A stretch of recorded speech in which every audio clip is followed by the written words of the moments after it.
All right, so get this.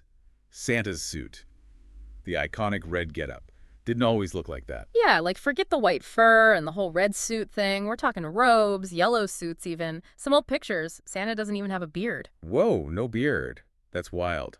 So where did all these different looks even come from? It's a mix of folklore, Saint Nick, Sinterklaas, even that German Christkindl thing. They all kind of blended into the Santa we see now. Makes sense, so like a fashion melting pot. But how did we get from that to the red suit? Okay, so that's where artists come in. Like Thomas Nast, late 1800s, his drawings basically gave Santa a makeover. Hold up, you're telling me the red suit wasn't always the standard? Because I swear I've seen old Christmas cards with Santa in red. Oh, you'd see red popping up before, but Nast's drawings, those really made it stick.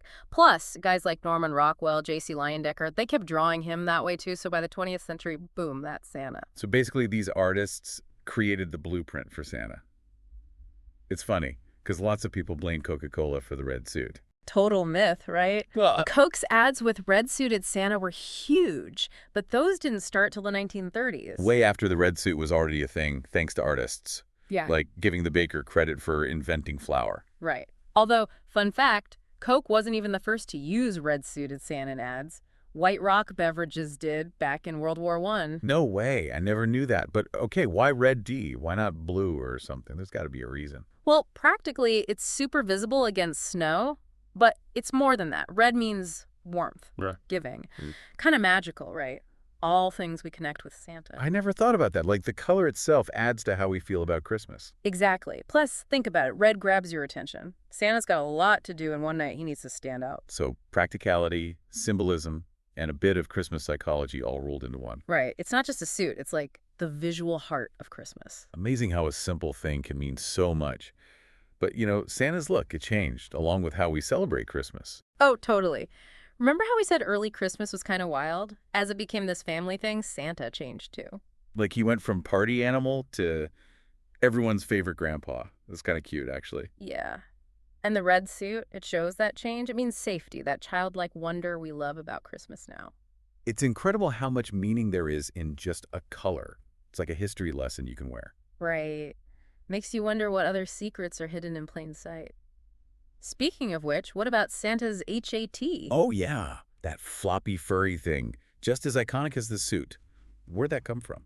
That one's a mystery, actually. Some say it's like ancient hats, others say it's newer stuff. We don't really know. So could be ancient traditions, even religious symbols mixed in with newer looks. Fashion time travel. Huh, that's a good way to put it. But one thing's for sure, you can't have Santa without that hat. Nope, wouldn't be the same. It's crazy that something so simple can have such a deep story. It really shows that even the most familiar things have secrets. But we got to talk about the elephant in the room. You mean how commercial Santa is? Because, yeah, it's hard to ignore how he's used to sell stuff. Exactly. And some say it ruins Christmas, but it's complicated, right? It's not so simple. So how do we see Santa as both generous and a marketing tool? I think it's about remembering what he really stands for. Generosity, kindness, that whole giving spirit. Right, because Santa existed way before we started selling all this stuff. Totally. It's like the commercial stuff is on top of a much older idea, and we get to choose how much that matters. Well put. This deep dive has really changed how I see Santa. He's way more than just a guy in a suit. He really is. He's like a reflection of us, our history, and how we think. And even though he's changed, the core of who he is, that stays the same. It's comforting, actually. Like, no matter what happens, the spirit of Santa sticks around. And speaking of sticking around, we haven't talked about the reindeer? You're right. We can't forget them. Santa delivering all those gifts without reindeer. Total chaos. Like, seriously. You'd need trucks and overtime and wouldn't be good for the environment either. True. So maybe those reindeer are pretty important after all. Eco-friendly and they add that magic touch. But they're more than that too. Oh. Okay, tell me more. Reindeer are deeper than just Santa's ride, aren't they? Way deeper. They're in mythology and folklore, especially in the Arctic. Strength, toughness, connection to nature, all that. So them being with Santa, that's based on something older and bigger than just pulling a sleigh. Exactly. We kind of stumbled onto another deep dive topic there, haven't we? I think so. Reindeer, those are a whole other story. Mm-hmm. But for now, I think we've covered a lot about Santa. Yeah, we've talked about his suit, commercialism, even a bit of reindeer stuff. But there's still so much more. For sure. Next time we're going into Santa's workshop, we'll talk about those elves that make everything happen. Get ready for the ultimate toy factory tour. It'll be fun. Stay tuned for part 2, everyone. Welcome back to the deep dive, everyone. Still thinking about those reindeer. Never thought they were so interesting. Yeah, it's amazing what's hiding in plain sight. Speaking of hiding, isn't it time we went to Santa's workshop? You know, the magical toy factory? Yes, Santa's workshop, where all those Christmas dreams become toys. Exactly. I always picture it like a winter wonderland, elves running around, tons of toys, maybe even reindeer practicing takeoffs. Pretty accurate picture, yeah. But it's funny, the whole workshop idea, that wasn't always so, detailed. Really? I thought it was just always there, like part of the whole Santa deal. Nope, not at all. Back in the day, Santa was more like a lone craftsman building toys in his house, maybe with a helper or two. Like a small business. Yeah, Santa's Toys and More, handcrafted by the big guy himself. exactly. But then you've got millions of kids wanting presents. Imagine Santa handling all that from his basement. Nightmare. Spreadsheets, lists. Yeah. He'd never get anything done. Right, so it makes sense that the idea of a giant factory, elves working nonstop, powered by Christmas magic, that took hold. Makes sense. But who even came back with Santa's workshop? Was it one person, or did it just kind of appear? Kind of like Santa himself, it evolved. Stories, drawings, then movies and TV. Each one added a little something until we got what we have now. Like a snowball rolling downhill, picking up more snow as it goes. Speaking of which, we got to talk about elves. Can't have a workshop without them. Absolutely. But where'd those little guys come from? Like most things in folklore, it's a little blurry. Some think they're related to those house elves from Norse myths. Nisser, they called them. Wait, so elves started as kind of mischievous, like fixing your stuff, but also playing pranks. That's the idea. But over time, they became less about tricks and more about crafts. From fixing what's broken to building new stuff. Yeah. That tracks. Yep.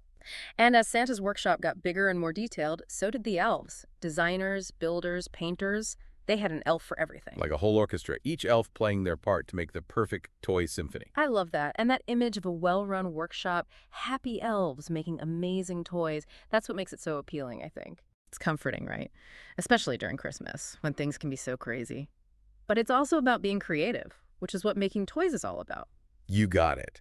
Santa's workshop is where anything is possible. And I think that's something everyone wants to believe in, no matter how old you are. It's a reminder that dreams can come true, especially if you have a bunch of talented elves on your side. Exactly. It's all about using that creativity to make others happy. And that's a good message, even outside of Christmas. You know, this is making me think about Christmas totally differently. It's not just presents, it's this whole big story. That's it. It's the stories and traditions that connect us, you know? But we've been so focused on Santa and his stuff, we almost forgot something important. You mean the reason for the whole thing, the actual Christmas story. That's the one. It's easy to get caught up in all this other stuff and forget about the heart of it all. So true. We've talked about how Santa changed, but we didn't mention what Christmas means to people of faith. Right, and that's a big part of it for a lot of folks. It's about the birth of Jesus.